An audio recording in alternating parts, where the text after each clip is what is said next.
ప్రపంచంలో అత్యంత భద్రత కలిగిన నాయకుల్లో ఒకరు డొనాల్డ్ ట్రంప్. అత్యంత సెక్యూరిటీ తన చుట్టూ ఉన్న ట్రంప్ మీద మళ్ళీ హత్యాయత్నాలు ఎందుకు జరుగుతున్నాయి? సెక్యూరిటీ లోపంతో ట్రంప్ పై దాడులు జరుగుతున్నాయా, లేక దీని వెనకాల ఏదైనా స్కెచ్ ఉందా? ట్రంప్ మాత్రమే ఎందుకు టార్గెట్ అవుతున్నాడు? ఇది కేవలం ఒక వ్యక్తిపై దాడా, లేక అమెరికా రాజకీయాల్లో జరుగుతున్న పెద్ద యుద్ధానికి సంకేతమా? తనకు ఏం జరిగినా ఇరానే కారణమని ఈ మధ్య ట్రంప్ ప్రకటించాడు. మరి ఇప్పుడు ట్రంప్ ఏం చేయబోతున్నాడు? ఈ పూర్తి అనాలిసిస్ కూడా ఈ వీడియోలో చూద్దాం. వీడియో చివరి వరకు చూడండి. నచ్చితే ఖచ్చితంగా లైక్ కొట్టండి, అలాగే మా ఛానల్ ని సబ్స్క్రైబ్ చేయండి. Hi friends, this is Mahesh. Donald Trump పాల్గొన్న White House correspondents dinner meeting లో కాల్పుల ఘటన అమెరికా అంతటా కలకలం రేపింది. అంత హై సెక్యూరిటీ ఉంటే ట్రంప్ పాల్గొన్న మీటింగ్ లో ఘటన ఎలా జరిగింది? ఇదే ఇప్పుడు అందరినీ షాక్ గురి చేస్తోంది. హిల్టన్ హోటల్ వద్ద జరిగిన ఈ ఈవెంట్ లో 2000కు పైగా కరెస్పాండెంట్స్ పాల్గొన్నారు. ఈ డిన్నర్ లో ట్రంప్ ప్రసంగానికి సిద్ధమవుతున్న సమయంలో బయట భద్రతా చెక్ పాయింట్ వద్ద కాల్పుల శబ్దం వినిపించింది.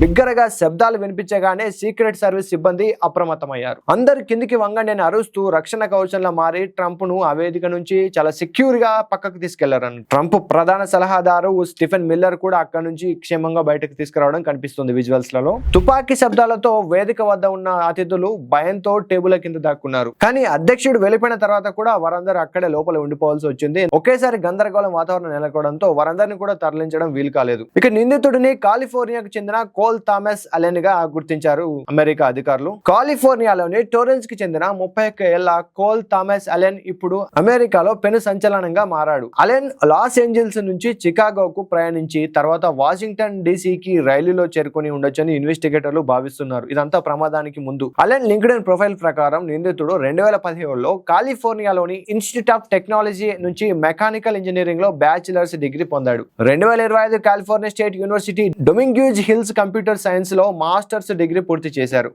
పార్ట్ టైం టీచర్ గా, సొంతంగా గేమ్ డెవలపర్ గా పనిచేస్తున్నట్లు ఆ ప్రొఫైల్ ద్వారా తెలుస్తోంది.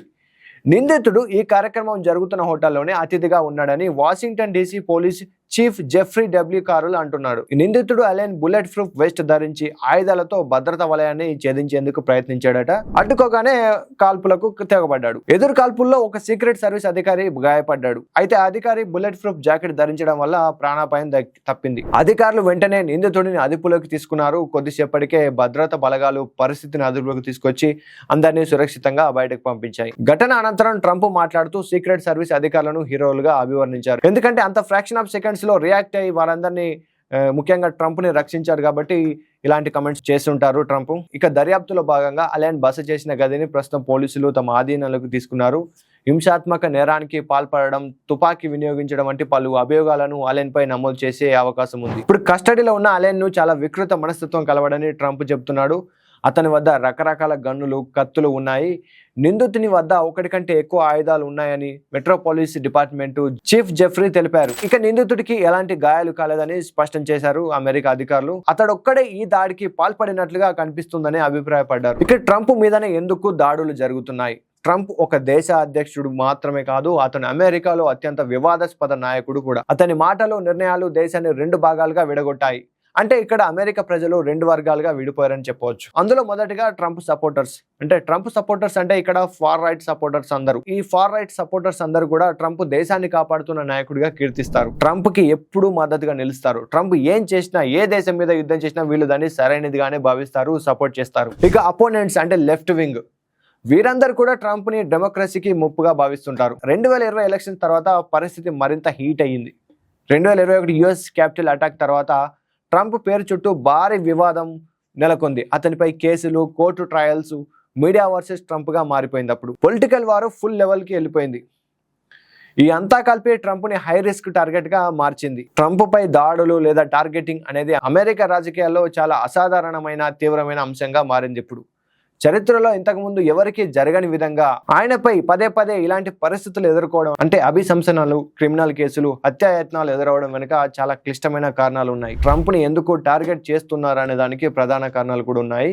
అందులో ముఖ్యంగా నియమాలు పాటించకపోవడం, ట్రంప్ సంప్రదాయ రాజకీయ నిబంధనలను పాటించకపోవడం, తనదైన శైలిలో నిర్ణయాలు తీసుకోకపోవడం, ఆయనపై విమర్శలకు చట్టపరమైన ఇబ్బందులకు దారితీసింది. తీవ్రమైన రాజకీయ ధృవీకరణ. అమెరికాలో డెమోక్రాట్లు రిపబ్లికన్ల మధ్య ఉన్న తీవ్రమైన విభేదాల వల్ల ట్రంప్ ఎక్కువగా లక్ష్యమవుతున్నాడు. మరొకటి చట్టపరమైన సవాళ్లు. జార్జియా ఎన్నికల జోక్యం కేసు, ఇతర క్రిమినల్ కేసులు ఆయనపై ఉన్నాయి. ఆయనపై చట్టపరమైన దాడులను నిరసిస్తూనే వాటిని ఎదుర్కొంటున్నారు ట్రంప్. ప్రతీకార చర్యలు. రాజకీయ ప్రత్యర్థులపై ప్రతీకారం తీర్చుకుంటారనే ఆందోళన వల్ల కూడా ఆయనపై ఒత్తిడి పెరిగింది. గతంలో ఎవరికైనా జరిగిందా? ట్రంప్ కు జరిగినట్లు పదే పదే జరగకపోయినా చరిత్రలో అమెరికా అధ్యక్షులపై దాడులు, విమర్శలు సర్వసాధారణంగా మారాయి. అభిశంసనలు.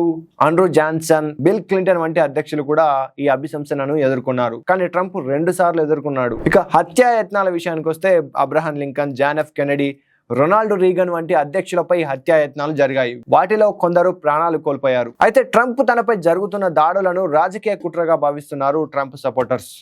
తనపై దాడులు జరుగుతున్న ఆయన మద్దతుదారుల సంఖ్య తగ్గకపోవడం, మళ్ళీ గెలవడానికి ప్రయత్నించడం అమెరికా రాజకీయాల్లో ఒక ప్రత్యేకమైన పరిస్థితి. ఇక last and most important KA Paul. కాల్పులు జరిగినప్పుడు ప్రజాశాంతి పార్టీ అధ్యక్షుడు కేఏ పాల్ అదే హోటల్లో బస చేశారు.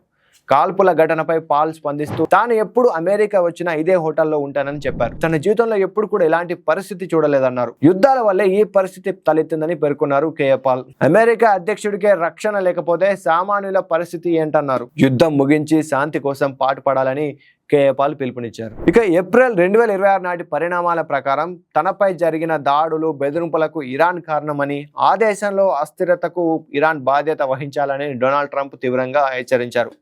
ఇరాన్ అణ్వస్త్ర సామర్థ్యాన్ని దెబ్బతీయడం, ఆ దేశ ఆర్థిక వ్యవస్థను దిగ్బంధనం చేయడం ద్వారా ఇరాన్ని ఈ రాతి యుగానికి తీసుకెళ్తామని హెచ్చరించిన ట్రంప్ ఇప్పుడు సైనిక చర్యను కొనసాగిస్తూనే ఇరాన్ను బేషరతుగా లొంగిపోవాలని లేదా చర్చలకు రావాలని ఒత్తిడి చేస్తున్నారు. ఒకవేళ ఈ చర్చలు సఫలం కాకపోతే తర్వాత ఏం జరుగుతుందనేది ఇప్పుడు ప్రపంచవ్యాప్తంగా ఆందోళన నెలకొంది. ఒకవేళ ఈ చర్చలు సఫలం కాకపోతే తర్వాత ఏం జరుగుతుందో అందరికీ తెలిసిందే కదా. ఇప్పటికే యుద్ధంతో ప్రపంచ దేశాలు అల్లాడిపోతున్నాయి. ఇప్పుడు ఆ యుద్ధం మళ్ళీ కొనసాగితే ఏంటి పరిస్థితి? అందుకే ట్రంప్ మీద దాడి అంటే ఒక వ్యక్తిపై దాడి కాదు, ఇది ఒక ఐడియాలజీపై దాడి, ఒక దేశం లోపల యుద్ధానికి సంకేతం. మరి మీరేమనుకుంటున్నారు? అమెరికా అధ్యక్షుడు డొనాల్డ్ ట్రంప్ పై దాడికి గల కారణాలు ఏమనుకుంటున్నారు? ఇరాన్తో యుద్ధ విషయంలో అమెరికా వెనక్కి తగ్గుతుంది అనుకుంటున్నారా? మీ అభిప్రాయం ఏంటి? కామెంట్ చేయండి.